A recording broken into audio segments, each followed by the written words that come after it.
Hi guys, I am Hitesh and welcome back to my channel. And आज हम लोग करने जा रहे हैं महाराष्ट्र बोर्ड का हिस्ट्री एंड सिविक्स का स्टैंडर्ड 8 का chapter 3 effects of British rule का लेक्चर नंबर 2 देखने वाले हैं। जो रिमेनिंग पार्ट था वो हम लोग आज कंप्लीट कर देंगे लेक्चर नंबर 1 में जो हम लोगों ने देखा। उसके बाद का आज हम लोग कंटिन्यू करने वाले हैं। So come on, let's get started.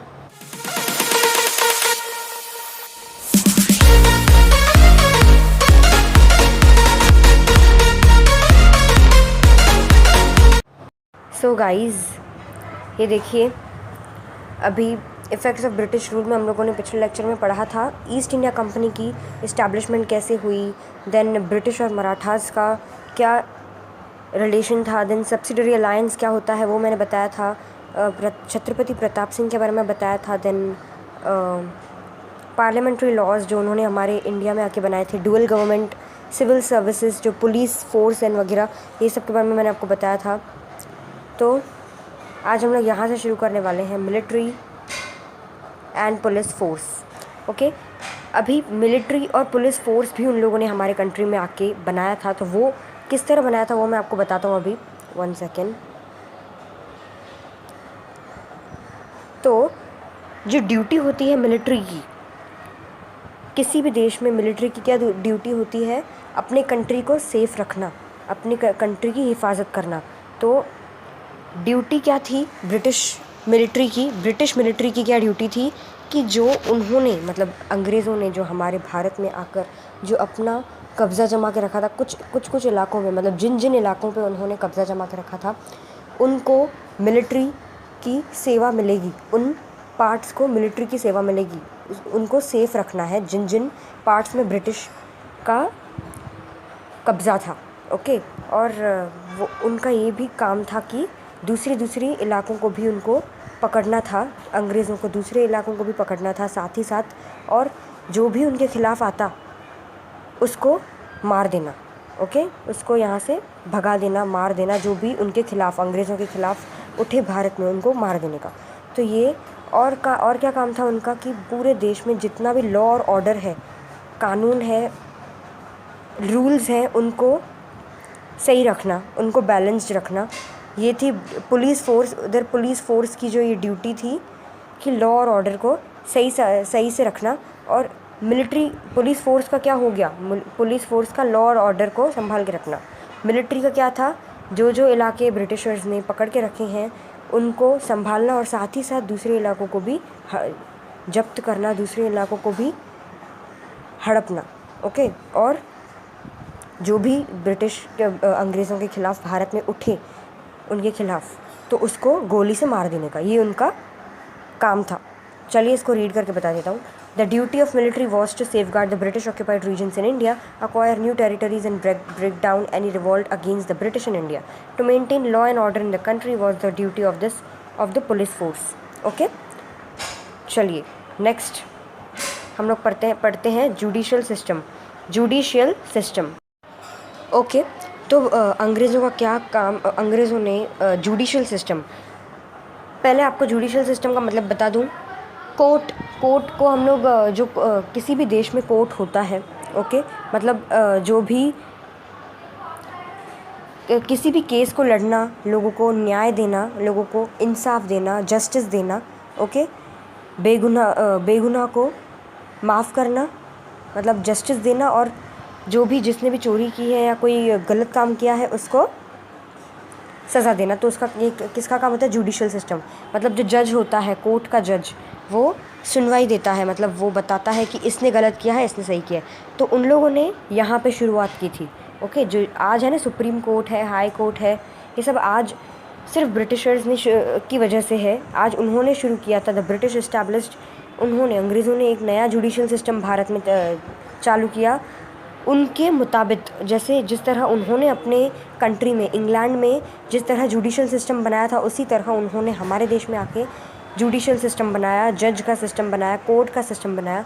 और एवरी डिस्ट्रिक्ट, मतलब हर एक ज़िले में, मतलब ज़िला होता है ना, एक राज्य होता है, एक स्टेट होता है, उसके अंदर ज़िले होते हैं। जैसे महाराष्ट्र है, महाराष्ट्र में 36 डिस्ट्रिक्ट्स हैं, छोटे छोटे डिस्ट्रिक्ट्स, उनके अंदर शहर है। तो डिस्ट्रिक्ट्स में डिस्ट्रिक्ट का कोर्ट होता है, पहले डिस्ट्रिक्ट का कोर्ट होता है, देन स्टेट का कोर्ट होता है, देन कंट्री का कोर्ट होता है। अभी इनके भी नाम होते हैं, जैसे डिस्ट्रिक्ट का कोर्ट होता है, नॉर्मल डिस्ट्रिक्ट का ही कोर्ट होता है। For example Mumbai court, Bombay court बोलते हैं उसको, तो बॉम्बे में कोर्ट होता है, बॉम्बे कोर्ट नाम दिया है डिस्ट्रिक्ट का। देन स्टेट, महाराष्ट्र कोर्ट को हाई कोर्ट बोलते हैं। Then India, supreme court, okay, मतलब सबसे ज़्यादा ऊंचा कोर्ट। समझ में आया?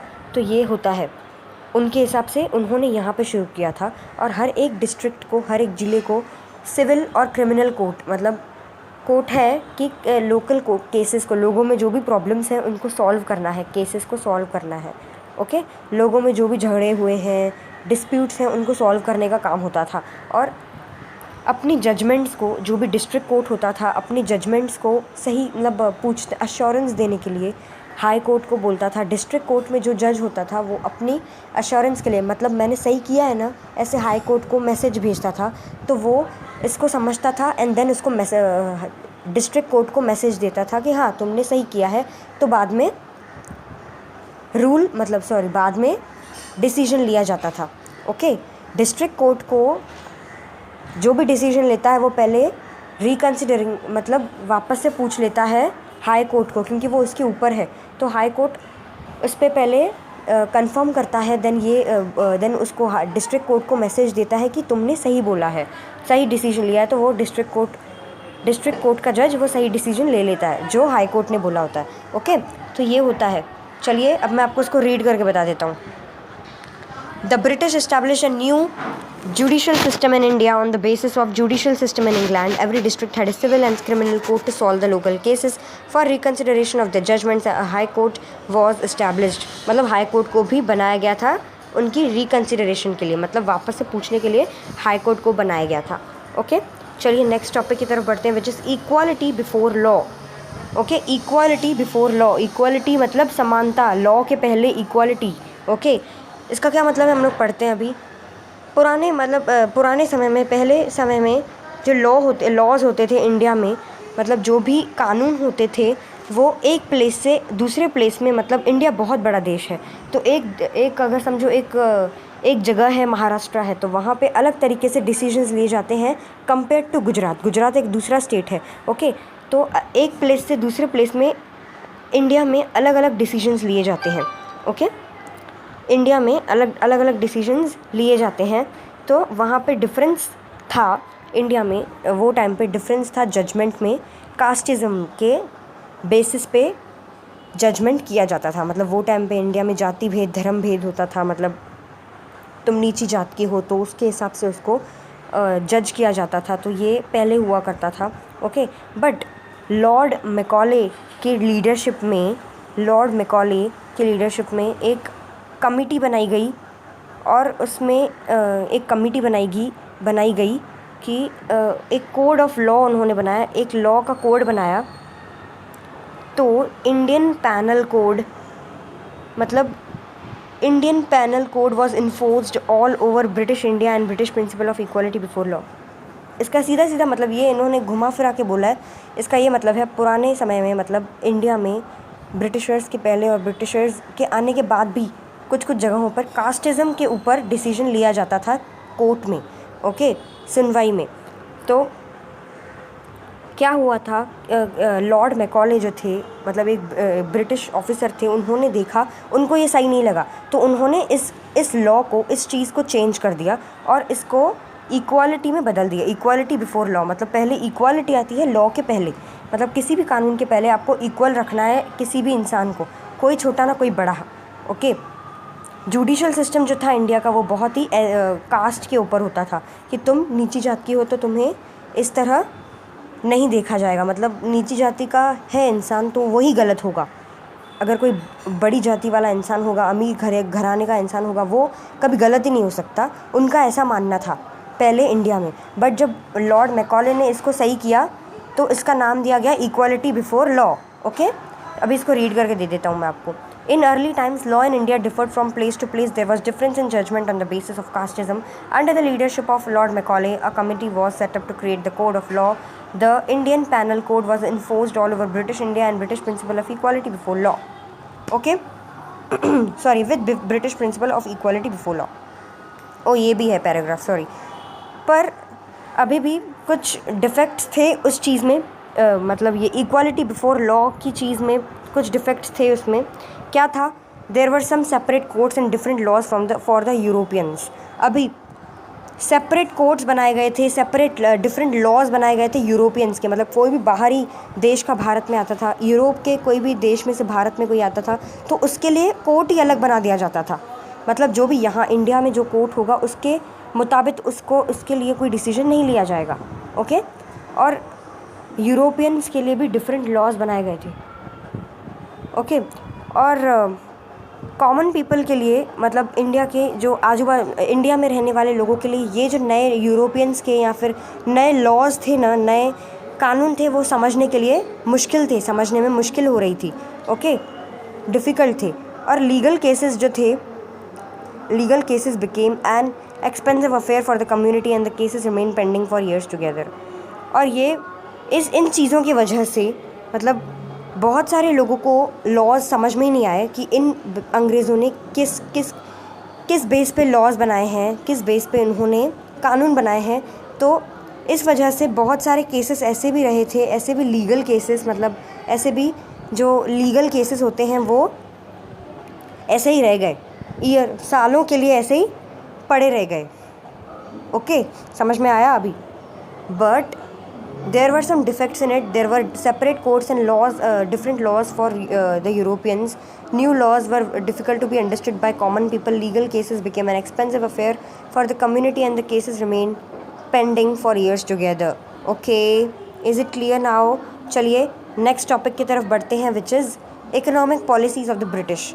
अभी इकोनॉमिकली मतलब वो इकोनॉमिक का क्या मतलब होता है, पैसों, फाइनेंशियल पैसों के ऊपर क्या पॉलिसीज़ होती थी, मतलब अभी पढ़ने वाले इकोनॉमिक। ओके, चलिए फाइनेंस समझ में आया ना आपको? चलिए, पुराने समय से भारत में प्राचीन काल से बहुत सारे हमले हुए हैं, बहुत सारे आक्रमण हुए हैं भारत में दूसरे देशों के द्वारा, और बहुत सारे दूसरे मतलब जो बहुत सारे लुटेरे हैं दूसरे देशों के, वो भारत में आकर रहे भी हैं। ओके, और भारत के इस महान कल्चर में वो एब्जॉर्ब हो गए थे, उन्होंने भी फॉलो किया था लुटेरों ने, दूसरे लुटेरों ने, जैसे मुग़ल हुए, अफ़गान हुए, टर्क्स हुए, ओके, टर्की के लोग। तो भारतीय इतिहास में ऐसे बहुत सारे लुटेरे हैं जो भारतीय कल्चर में धंस गए थे। ओके, अपने आप को उन्होंने अंदर डाल दिया था इंडिया के अंदर, बट उन्होंने रूल भी किया था। इवन दो उन्होंने रूल भी किया था यहाँ पर आके, पर फिर भी उन्होंने कुछ चेंजेस नहीं किए इंडिया के इकोनॉमिक सिस्टम में, मतलब रेवेन्यू सिस्टम, ओके, लेन देन, पैसों की लेन देन सिस्टम में कुछ भी लेन देन मतलब चेंजेस नहीं किए, बदलाव नहीं किए। ओके, भारतीय कल्चर में कुछ भी नहीं किया। बट ब्रिटिशर्स बचे हुए थे इस काम के लिए, और उन्होंने ये चीज़ किया। अंग्रेज़ों ने यहाँ पर आके इकोनॉमिक सिस्टम में बहुत सारी चेंजेस कर दिया और बहुत ख़राब कर दिया हमारे इकोनॉमिक सिस्टम को। इंग्लैंड जो था एक बहुत विकसित देश था, मॉडर्न देश था, और वहाँ पे बहुत सारी इंडस्ट्रीज़ थी, कैपिटलिस्ट इकोनॉमी, उनकी इकोनॉमी बहुत अलग थी। ओके, तो इसलिए उन्होंने सोचा कि हम लोग यहाँ पर आके इनकी इकोनॉमी में बदलाव कर देते हैं, इसलिए उन्होंने यहाँ पर आके भारत में भी इकोनॉमिक सिस्टम ऐसे बना दिया जैसे वहाँ पर, मतलब इंग्लैंड का जिस तरह इकोनॉमिक सिस्टम था, पैसों का लेन देन होता था, बिज़नेस होता था, वैसे इकोनॉमिक सिस्टम उन्होंने भारत में भी आके कर दिया। ओके, और इस वजह से ब्रिटिशर्स को बहुत सारा बेनिफिट हुआ, बहुत सारा फ़ायदा हुआ, क्योंकि उन्होंने जिस तरह इंग्लैंड में अपना इकोनॉमिक सिस्टम बनाया था उसी तरह यहाँ पे आके बनाया। तो वो जैसे अभी तो उनको मालूम पड़ गया है कि यहाँ पर किस तरह पैसों का लेन देन होता है, बिज़नेस होता है, तो उन्होंने बहुत सारा लूट मचाया यहाँ पे आके, और इसलिए बहुत सारे लोगों को, इंडिया के बहुत सारे लोगों को पैसों की कमी महसूस होने लगी, बहुत सारे लोगों को तकलीफ़ होने लगी पैसों में। चलिए रीड करके बता देता हूँ। Since ancient times there were invasions in India. Many invaders settled in India and were absorbed in the Indian culture. Even though they ruled here, they never made any changes in the basic Indian economic system. The Britishers were an exception. England was a modern nation. Due to industrial revolution, capitalist economy prevailed. Hence, they inculcated an economic system in India which was conducive to economic system in England. Due to this, Britishers gained economic benefit, but India started facing economic exploitation. Okay, तो चलिए land revenue policy, one second, या land revenue policy हमारा next topic है। चलिए, इसका क्या मतलब है? मतलब लैंड रेवेन्यू मतलब वो टाइम पे एग्रीकल्चर एक बहुत बड़ा मेन ऑक्यूपेशन होता था लोगों का, बहुत बड़ा काम होता था, आम लोगों का वही काम होता था। और लैंड एग्रीकल्चर कहाँ होती है? लैंड पे होती है, ज़मीन में होती है, तो उसका भी रेवेन्यू होता था। मतलब लैंड के लिए आपको पैसे भरने पड़ेंगे, आपकी ज़मीन के लिए टैक्स भरना पड़ेगा। तो खैर, ब्रिटिश रूल के पहले, अंग्रेज़ों की हुकूमत के पहले, हर एक गांव का अपना इकोनॉमिक सिस्टम होता था जो कि सर्वसंपन्न था, मतलब अपने आप में ही पूरी तरह से सही था। हर एक गांव का सही से चल रहा था सब कुछ, इकोनॉमिक सिस्टम। ओके, एग्रीकल्चर के ज़रिए और दूसरे सर्विसेज के ज़रिए। ओके, एग्रीकल्चर और मतलब रिलेटेड सर्विसेज, मतलब खाने पीने की चीज़ें ही उत्पाद, खाने पीने की चीज़ों का उत्पाद बहुत होता था भारत में।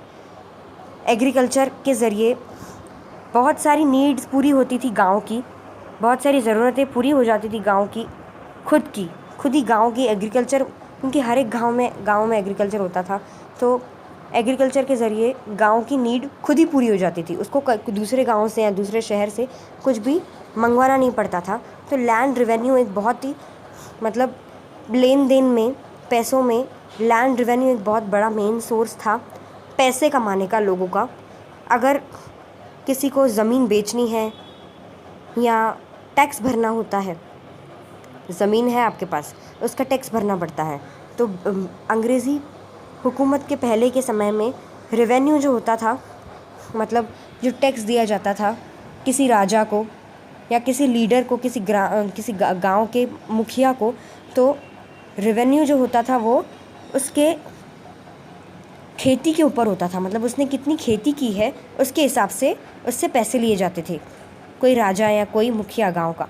तो जो फार्मर होता था उसको माफ़ किया जाता था अगर उसके क्रॉप्स जो हैं वो लॉस हो गया है, उसको क्रॉप्स का मतलब उसके क्रॉप्स का नुकसान हो गया है, उसकी खेती का नुकसान हो गया। फॉर एग्ज़ाम्पल, ख़राब हो गई है खेती, ज़्यादा बारिश हो गई या बारिश नहीं हुई, तो उसके लिए खेती ख़राब हो जाती थी, तो उसको टैक्स के ऊपर थोड़ी कमी मिल जाती थी, थोड़ी ढिलाई हो जाती थी। ओके, टैक्स उसको माफ़ किया जाता था। रेवेन्यू जो मेनली कलेक्ट किया जाता था ग्रेन्स के रूप में, मतलब ग्रेन्स मतलब जो खेती होती थी। फॉर एग्ज़ाम्पल, गेहूं का खेती हो रहा है तो गांव का मुखिया पैसे नहीं लेता था, आजकल कैश लिया जाता है, चेक लिया जाता है, आजकल तो पेटीएम होता है, वैसे नहीं, मतलब वो आजकल तो ऐसे इस तरह लेन देन होता है पैसों का। बट वो टाइम पे ग्रेन्स के बदले में ग्रेन्स ही दिया जाता था। ओके, तो even in case of late payment of tax the farmers land was not confiscated. मतलब अगर समझो आपने पेमेंट थोड़ी लेट दे दी है टैक्स की, मतलब ग्रेन्स थोड़े लेट दे दिए हैं, पेमेंट आपने थोड़ी देरी के बाद दिए हैं, तो फार्मर्स की जो उस किसान की ज़मीन को जब्त नहीं किया जाता था। मतलब इतना भी गांव का मुखिया ऐसे अत्याचारी नहीं था कि वो थोड़ा लेट दिया उसने, फार्मर ने तो पैसे मतलब ज़मीन ले लिया उससे, ऐसे नहीं हुआ करता था। बट ब्रिटिशर्स ऐसे किया करते थे। अगर टैक्स थोड़ा देरी से दिया है तो ब्रिटिशर्स जो होते थे वो ज़मीन मतलब छीन लिया करते थे लोगों से। ओके, तो अपनी सैलरी बढ़ाने के लिए ब्रिटिशर्स ने क्या किया, एक बहुत बड़ा बदलाव किया हमारी रेवेन्यू सिस्टम में। ओके, और लैंड क्या हुआ करता था, लैंड मेजर किया जाता था, ज़मीन को नाप लिया जाता था उसकी एरिया के हिसाब से, और टैक्स भी उसके हिसाब से फ़िक्स किया जाता था। मतलब अगर आपकी ज़मीन बहुत बड़ी है और खेती अच्छी हो रही है तो टैक्स थोड़ा बढ़ा लिया जाता था, और अगर आपकी एरिया छोटी है तो टैक्स थोड़ा कम दिया जाता था। एरिया के हिसाब से टैक्स का कम ज़्यादा होता था। और पेमेंट जो होता था वो कंपलसरी होता था कैश के फॉर्म में ब्रिटिशर्स के पीरियड में। ओके, ब्रिटिशर्स कैश में लेते थे टैक्स, और अगर किसान टैक्स देने में थोड़ा लेट हो गया तो उसकी ज़मीन को जब्त किया जाता था, ले लिया जाता था। उसके लिए उसको पैसे देने पड़ते थे एक्स्ट्रा, ताकि वापस से ज़मीन खरीद सके।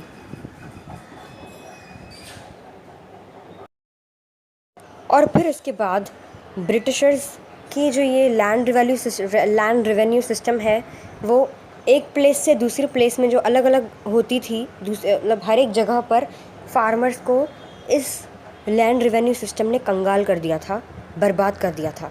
ओके, तो अब मैं आपको इसको रीड करके देता हूँ पूरा। Before the British rule, the village economic system was self-sufficient through agriculture and related services. The need of the village were fulfilled in the village itself. Land revenue was the main source of income of the state. During the pre-British period, revenue was based on the type of cultivated crop. The farmer was exempted from taxation in case of loss of crops. Revenue was mainly collected in the form of grains. Even in case of late payment of tax, the farmer's land was not confiscated. To increase income, the British made important changes in the revenue system. Land was measured, and as per the area of the land, the tax was fixed. Payment of tax was made compulsory in the form of cash. If the farmer failed to pay tax in time, then his land would be confiscated. The British system of land revenue collection differed from place to place, which led to exploitation of all farmers. Okay, तो next topic है हमारा consequences of new land revenue system. तो अब क्या हुआ, land revenue system जो Britishers ने बनाया था, उसका बहुत बड़ा असर पड़ा हमारे रूरल लाइफ पे। मतलब एक सेकेंड, रूरल लाइफ मतलब लोगों की गांव की जो ज़िंदगी है, उस पर बहुत बड़ा गहरा असर पड़ा अंग्रेज़ों की ये न्यू लैंड रेवेन्यू सिस्टम में। अभी टैक्स को पे करने के लिए जो भारतीय किसान है, उनको अपनी क्रॉप्स, अपनी खेती, अपनी जो उन्होंने खेती की है, ग्रेन्स, अनाज, उसको सेल करने के लिए जो प्राइस मिला वो लोग सेल कर देते थे। इस डर में उनको प्रेशर रहता था उनके सर पे, भारतीय किसानों के ऊपर। किसके ऊपर प्रेशर रहता था? भारतीय किसानों के ऊपर, कि उनको टैक्स पेमेंट करना है। उसके लिए उनको जो प्राइस मिलता था वो बेच देते थे अपने अनाज लोगों में। और जो मर्चेंट और ब्रोकर, मतलब जो ख़रीदते थे उनसे अनाज, जो बिजनेसमैन किसानों से अनाज ख़रीदते थे, उनको भी वो कम से कम रेट पे बेच देते थे अपने गुड्स, वो भी। ओके, तो कुछ कभी कभी ऐसा हो जाता था कि किसान को अपनी जो लैंड है, अपनी जो ज़मीन है, उसको गिरवी रखना पड़ता था, ताकि वो पैसे पा सके और टैक्स भर सके। ओके, इतनी बड़ी प्रॉब्लम हो जाती थी कभी कभी किसानों को। और फार्मर जो था वो बैंकरप्ट बन गया था, और in case of non repayment of loan the farmer had to sell his land. जब वो लोन नहीं भर पा रहा था तो किसानों को अपनी ज़मीन बेचनी पड़ रही थी। ओके, और किसान अंग्रेज़ी सरकार से बर्बाद हो गए थे। ओके, किसान के साथ साथ ज़मींदार और गिरवी रखने के लिए जिनको पैसे मिलते थे, मतलब जो भी किसानों के साथ बिजनेस करते थे, वो सब बर्बाद हो गए। ओके, अंग्रेज़ी सरकार के वजह से। चलिए अब मैं आपको रीड करके बताता हूँ। There were undesirable effects of the new land revenue system on the rural life. For payment of taxes, Indian farmers started selling the crops at whatever price it received. The merchants and brokers started purchasing their goods at minimum rate. At certain times, the farmer had to mortgage his land to the money lender for arrangement of money to pay the tax. Farmer became bankrupt. In case of non-repayment of loan, the farmer had to sell his land the farmer was exploited by the government, zamindar, money lenders and merchants. Okay, now next topic है commercialisation of agriculture. Okay, अभी इसका मतलब आपको इस paragraph में ही पता चलेगा। शुरुआती दौर में फूड ग्रेन्स, अनाज, वो फार्मर्स से उगाए जाते थे। ओके, किसानों से उगाए जाते थे और वो उन सबको गांव में सबकी नीड पूरी हो जाती थी उन ग्रेन्स से। ओके, उनकी खुद की नीड पूरी हो जाती थी और साथ ही साथ पूरे गांव की भी नीड पूरी हो जाती थी। पर जब अंग्रेज़ी सरकार ने अंग्रेज़ी सरकार इंकरेज करने लगी आम लोगों को कि आप कॉटन, इंडिगो, टोबैको और टी इन सब को उगाओ। मतलब कॉटन और टी पहले उगाए नहीं जाते थे। ओके, तो उन सब को उगाओ, अंग्रेज़ी सरकार ने ऐसा प्रेशर भी डाला। तो process of giving stress on cultivation of profit, मतलब अंग्रेज़ी सरकार लोगों पर प्रेशर डालने लगी और इन सब को बढ़ाने लगी, मतलब इन सब की खेती को बढ़ाने लगी, कॉटन, इंडिगो, टोबैको, टी, और प्रॉफिट कमाने लगी लोगों से फूड ग्रेन्स के बदले। ओके, फूड ग्रेन्स की जगह वो लोग यहाँ पर भारत में कॉटन, इंडिगो, टोबैको और टी ज़्यादातर उगवाने लगे। ओके, इससे बोलते हैं कॉमर्शलाइजेशन ऑफ एग्रीकल्चर, मतलब एग्रीकल्चर को कॉमर्शलाइज करना। ओके, तो चलिए मैं आपको रीड करके बताता हूँ। Initially, food grains were cultivated by the farmers. It used to fulfill their domestic needs as well as the needs of the village. The British government started giving more encouragement to cash crops like cotton, indigo, tobacco, tea, etc. The process of giving stress on cultivation of profit-giving cash crops instead of food grains is known as the commercialization of agriculture.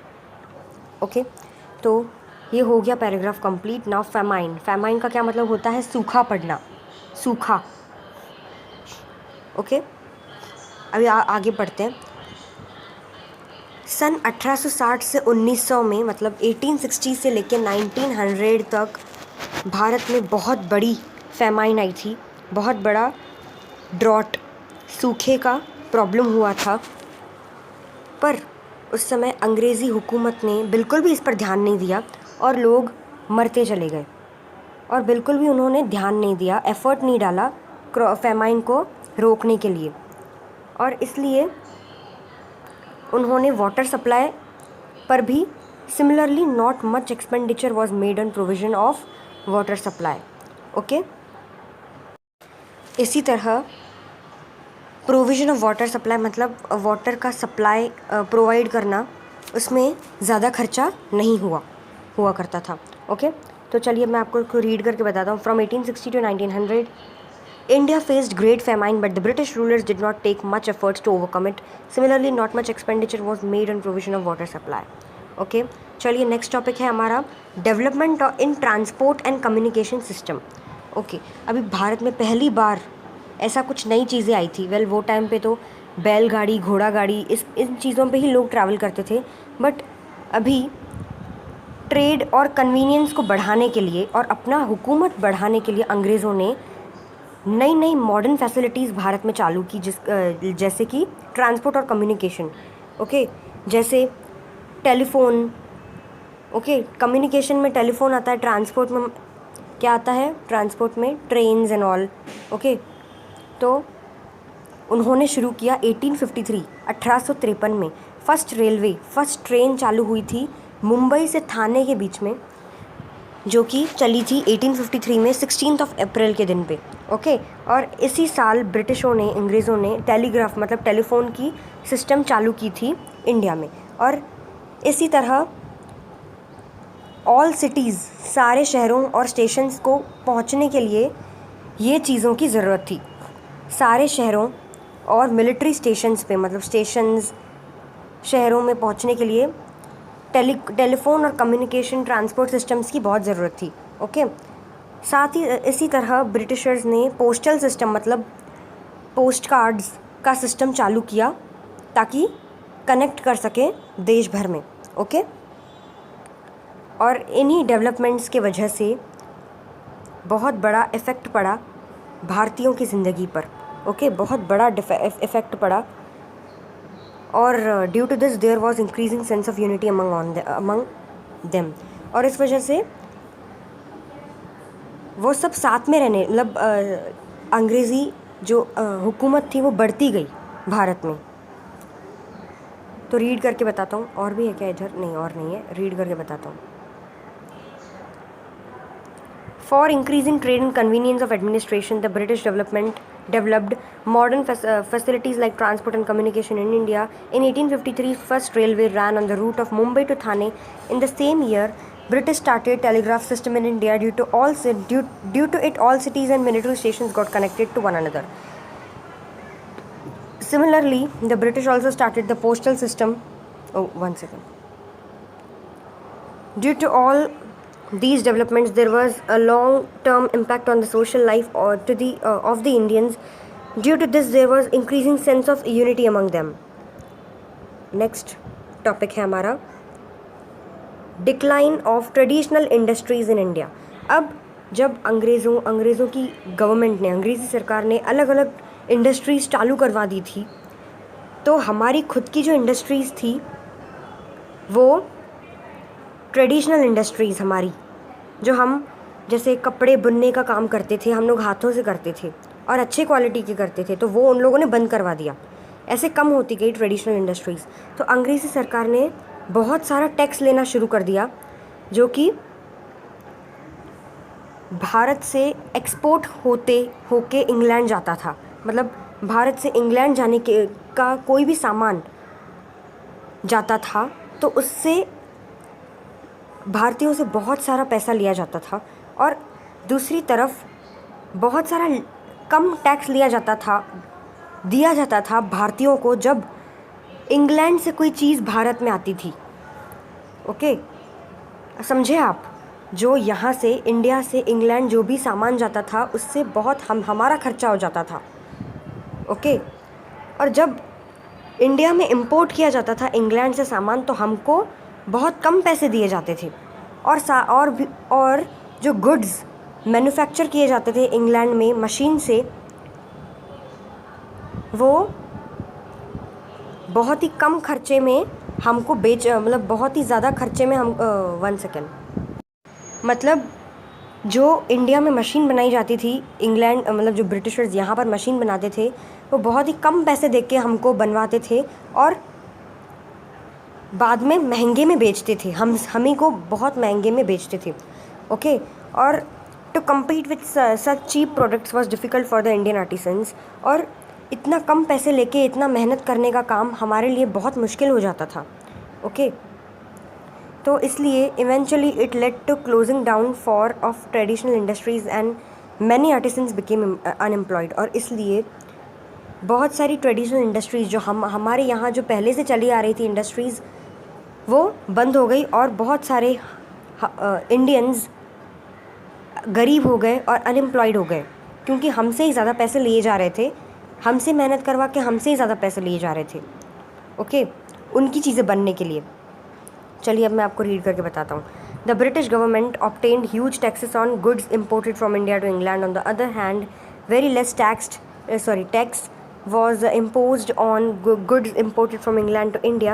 Also, the goods manufactured in England were machine made, and hence there was maximum production at minimum cost. To compete with such cheap products was difficult for the Indian artisans. Eventually, it led to closing down of traditional industries, and many artisans became unemployed. Okay. Next topic, और कितने topics है? एक दो ही topics है और, but दूसरा topic थोड़ा बड़ा है। नो प्रॉब्लम, चलिए कंप्लीट कर लेते हैं जल्दी से। Development of new industries in India. अब नई नई इंडस्ट्रीज़ क्या थी वो हम लोग पढ़ने वाले हैं। ओके, अंग्रेज़ों का सपोर्ट हमको कम मिलने लगा, तो due to the lack of British support, experience of management in capital, the Indian businessman could not come forward in large numbers. तो मेरा कहने का मतलब ये है कि अंग्रेज़ों ने हमको सपोर्ट नहीं दिया। ओके, और हमारे इंडियन बिजनेसमैन जो थे वो बर्बाद होते चले जा रहे थे और इसलिए वो दूसरे बिजनेसेस आगे स्टार्ट करने नहीं आ रहे थे, क्योंकि पहले से ही वो कंगाल हो चुके थे, बर्बाद हो चुके थे।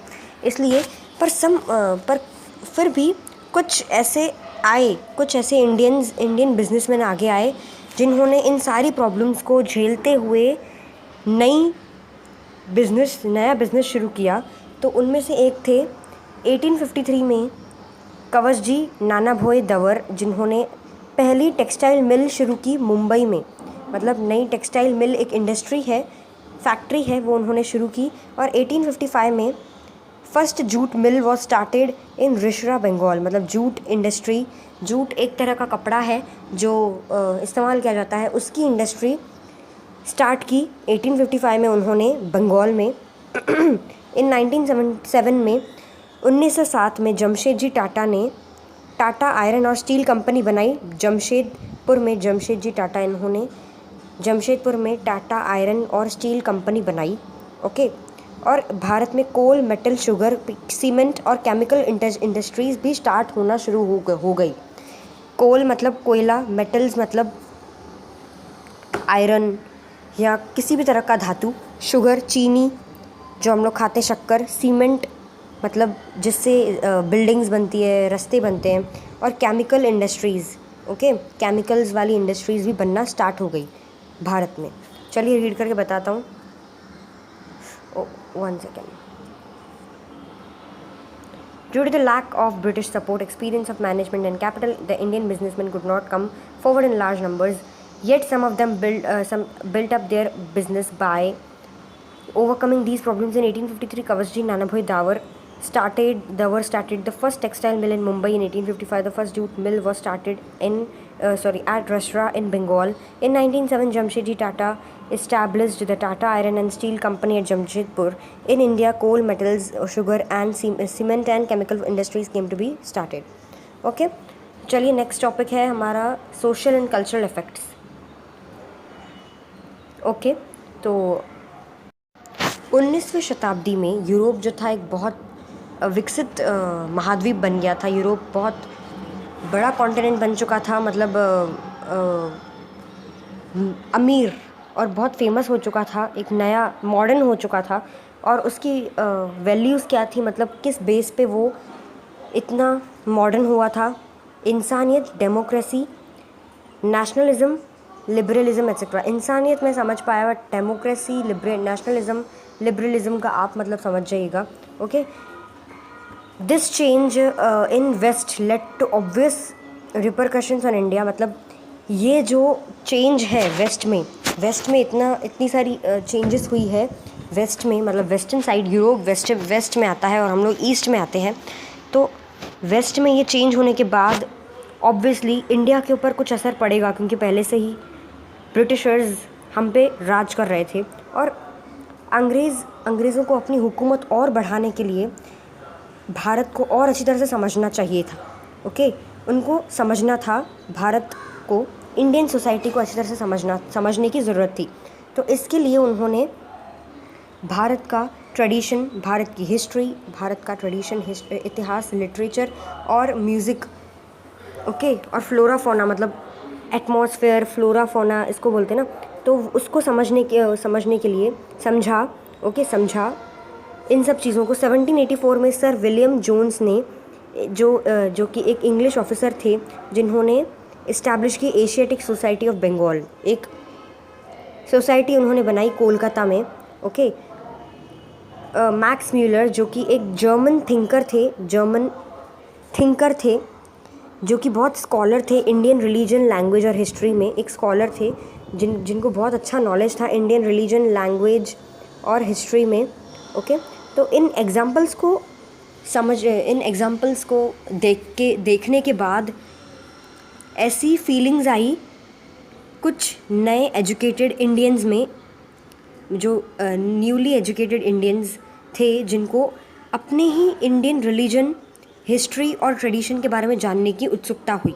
ओके, तो इसके लिए अंग्रेज़ों ने क्या किया, बहुत सारे लॉज बनाए भारत में, बहुत सारे कानून बनाए, बहुत सारे ऐसे रीति रिवाज चल रहे थे भारत में जो कि बहुत ही अजीब और बहुत डरावने, बहुत भयानक थे। 1829 में लॉर्ड विलियम बेंटिंक ने सती प्रोहिबिशन एक्ट की शुरुआत की।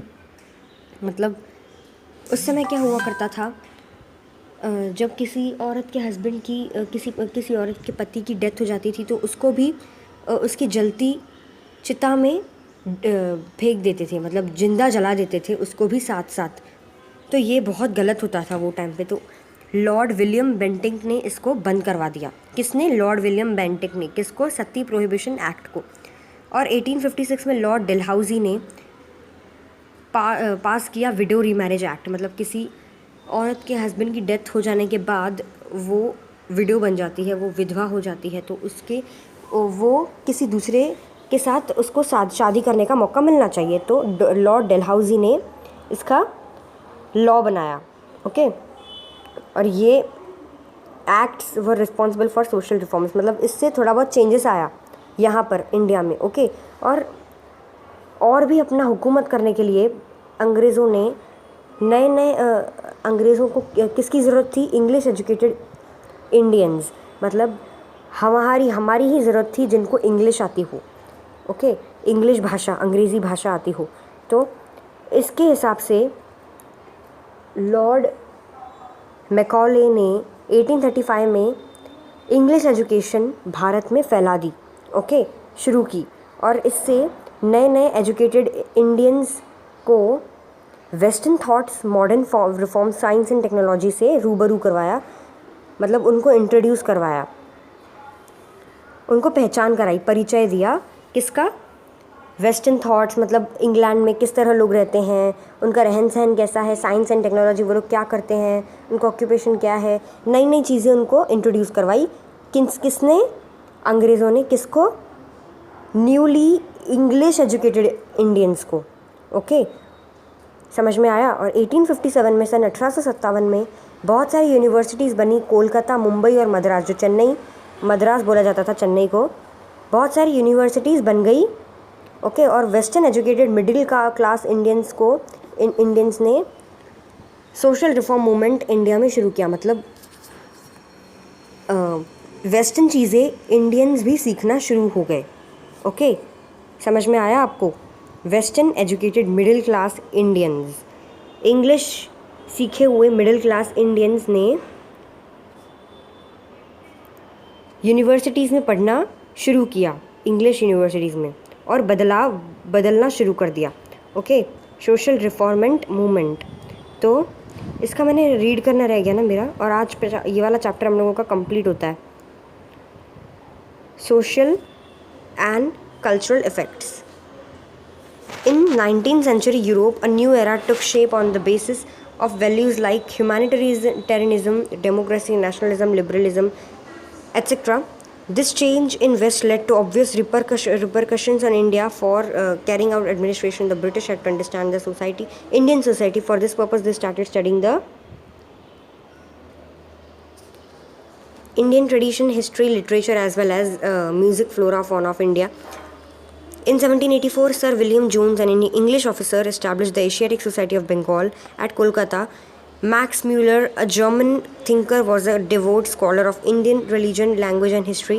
Due to these examples, there aroused feelings among newly educated Indians to study Indian religion, history and tradition. मतलब बाहरी देश के लोग हमारी चीज़ों को समझ रहे हैं, तो न्यूली एजुकेटेड इंडियंस को भी ये ध्यान में आया कि हमको भी अपने धर्म के बारे में, अपने इतिहास के बारे में, अपने ट्रेडिशन के बारे में पढ़ना चाहिए। ओके, संस्कृति के बारे में पढ़ना चाहिए। The British introduced many laws in India. In 1829 Lord William Bentinck passed the Sati Prohibition Act. In 1856 Lord Dalhousie passed the Widow Remarriage Act. These acts were responsible for social reforms. For carrying out administration in India, the British required English educated Indians. According to recommendation of Lord Macaulay in 1835, English education started being imparted in India. Through new education, Indians were introduced to Western thoughts, modern reforms, science and technology. In 1857, universities were established at Kolkata, Mumbai, Madras, Chennai. The Western educated middle class Indians led the social reform movement in India.